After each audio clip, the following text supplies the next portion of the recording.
આ કયા પ્રકારનો ન્યાય છે? આ કયા પ્રકારની કામગીરી છે?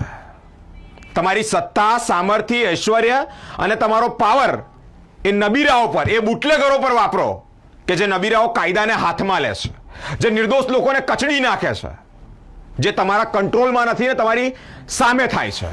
એટલે કે બુટલેગરો, એટલે કે અસામાજિક તત્વો. એક બાજુ તમે એ લોકોને બોલાવીને પોલીસ સ્ટેશનોમાં મિટિંગો કરો છો અને એક બાજુ નિર્દોષ મધ્યમ વર્ગના માનવીઓના તમે ઘરની રોજીરોટી છીનવો છો. ચર્ચિત અકસ્માત રક્ષિતનો, અને એમાં લારી પથારા ઉચકાઈ રહ્યા છે. જવાબદાર અધિકારીઓ, પ્રશાસનની આંખે પાટો છે. તે લોકોને કોઈ વસ્તુ ક્લિયર દેખાતી નથી. એ આમાંથી સ્પષ્ટ પુરવાર થઈ રહ્યું છે. અકસ્માત સર્જે છે નબીરાઓ, અસામાજિક પ્રવૃત્તિઓ કરે છે નબીરાઓ, અને તમે કાર્યવાહી કરો છો મધ્યમ વર્ગના માનવીઓ પર.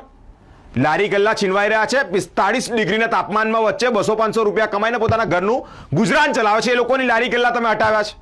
પાપ લાગશે, નહીં છોડે તમને ભગવાન. કારણ કે તમે ન્યાય નીતિ, સૌ ગરીબને મોટા અને સૌ માફ, વાઘે માર્યો માનવી એમાં સો ઇન્સાફ, એ નીતિ રીતિ પર ચાલો છો. થોડા ડરો, થોડા ડરો.